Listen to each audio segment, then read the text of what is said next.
Entender a obra do Espírito Santo é algo extraordinário para o cristão.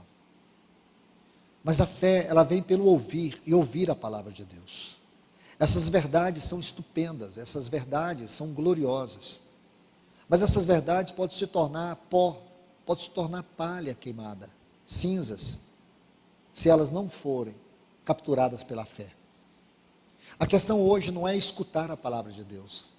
A Bíblia dá ênfase ao ouvir. Existe no conceito bíblico da palavra a diferença entre escutar e ouvir.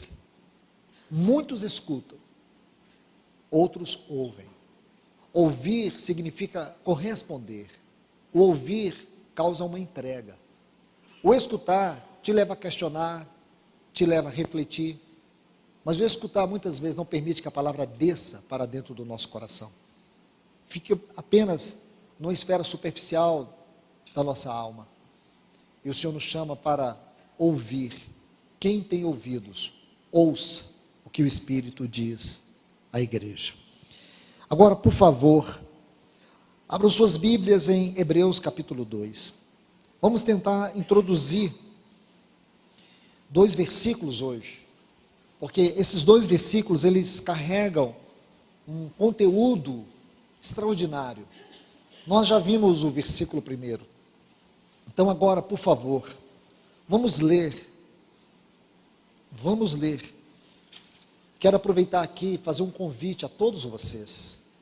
Nós estamos estudando nas quintas-feiras 5 exortações contra a apostasia, baseada aqui nessa epístola aos Hebreus.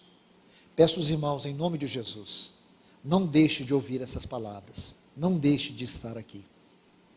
A primeira exortação, sobre o perigo do engano do nosso coração, um coração pecaminoso, enganoso, que está baseado aqui no capítulo 13, versículo 7, até o capítulo 4, versículo 13, desta maravilhosa epístola aos Hebreus. Não perca isso, irmãos, não perca essa hora. Se você acredita, se você acha que nós não chegamos naquele período escatológico da iminência da volta do Senhor, tome muito cuidado, porque Satanás pode arrastar a sua alma e te levar para um estado de engano imperceptível. Isso chama-se incredulidade, que é o assunto que nós estamos estudando. Coração incrédulo, coração enganoso. O Senhor está fazendo isso e falando isso porque Ele nos ama. Então eu encorajo os irmãos e as irmãs aqui a não perderem essa hora, porque nós temos reunido aqui com toda dificuldade, por estarmos numa cidade grande, da intensidade que cada um tem na sua vida particular, social, trabalho, família, mas graças a Deus, dentro dessa comunidade, tem uma comunidade que tem lutado e tem se esforçado para se manter fiel ao ministério da palavra que tem sido dado neste lugar.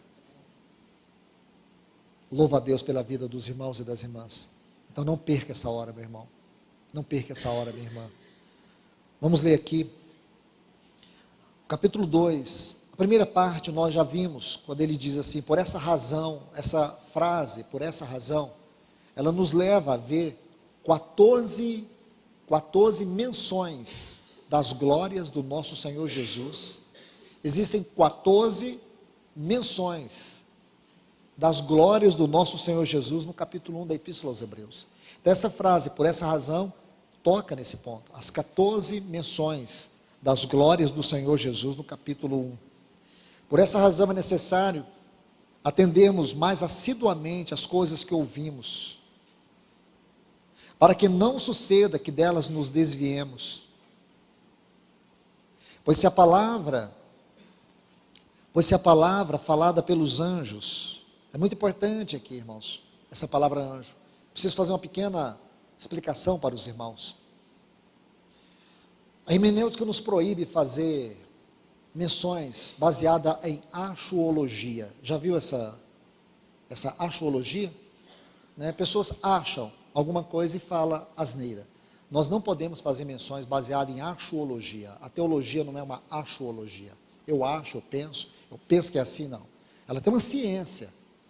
Então, se você ler aqui, para que não suceda que delas nos desviamos, pois se a palavra falada por meio de anjos, essa palavra anjos aqui, é um termo genérico no texto original grego, que foi escrito, esse livro foi escrito em grego. Então, escute, a palavra anjo aqui é mensageiros. E se você voltar aqui para o capítulo 1, diz assim: Deus tendo falado em tempos passados, ora, menos ou de muitas maneiras aos pais pelos profetas. Então, possivelmente esses profetas aqui, e a hermenêutica vai te ligar justamente a isso. Então você vê que tem um falar de Deus pelos profetas. Então, aqui a palavra anjos, que ela foi traduzida por anjos, e nós sabemos que para nós o conceito de anjos tem a ver com seres celestiais. Só que no conceito bíblico da palavra, irmãos, você só tem que traduzir baseado no contexto, porque em determinados contextos são seres celestiais, que muitas vezes a Bíblia chama de principados, potestades. A gente acha que principados e potestades são demônios do inferno. Não, também, porém muitas vezes não. Então não confunda as coisas, cuidado. Então aqui diz: pois se a palavra falada pelos anjos, ou pelos profetas, como eu creio, segundo a ciência da hermenêutica, ficou firme, e toda transgressão e desobediência recebeu a justa retribuição, como escaparemos nós? Como escaparemos nós, se negligenciarmos tão grande salvação, a qual tendo sido anunciada, essa palavra anunciada, o termo grego laleu, que é a mesma palavra que você vai encontrar aqui no versículo 2, nesses últimos tempos nos falou, anunciada, falou pelo seu Filho. Estão vendo aí? Então, essa tão grande salvação é o falar do Filho de Deus. Inicialmente, a palavra inicialmente aqui é que nele teve a sua origem. Essa tão grande salvação é o seu falar e teve a origem nele. Foi-nos depois confirmada pelos que a ouviram. Então são estes os textos que nós vamos estudar hoje. Aqui vamos falar um pouco sobre esta tão grande salvação. Se você tomar a sua Bíblia, e se você quiser fazer essa nota, em 2 Coríntios, no capítulo 1 e o versículo 10, Paulo vai falar de uma tão grande morte. Tão grande morte. Abra sua Bíblia lá, por favor, só para você ver. 2 Coríntios.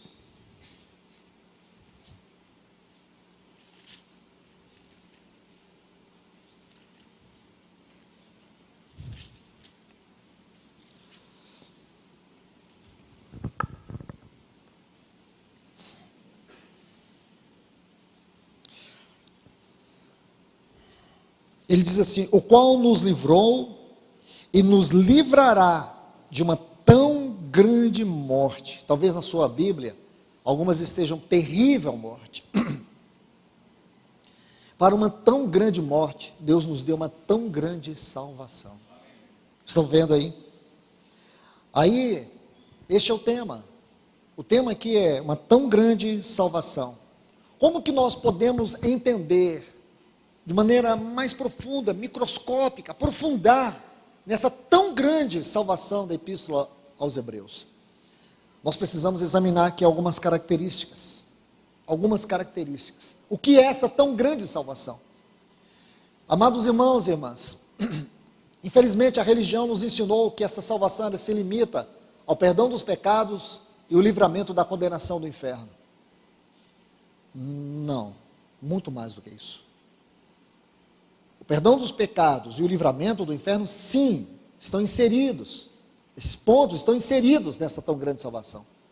Mas você não pode limitar esta tão grande salvação a isso. Essa epístola vai nos mostrar de uma maneira extraordinária os itens, as características, as proposições desta tão grande salvação. Então vamos ver cada uma delas. A primeira, um grande sumo sacerdote. E o autor dessa epístola, ele não vai poupar as palavras. Ele vai ser redundante. Ele vai usar o superlativo para poder descrever que não é uma salvação qualquer. Não é uma salvação de um final de semana. Não é uma salvação onde nós vamos ficar num estado de paraíso, só de contemplação. É muito mais do que isso.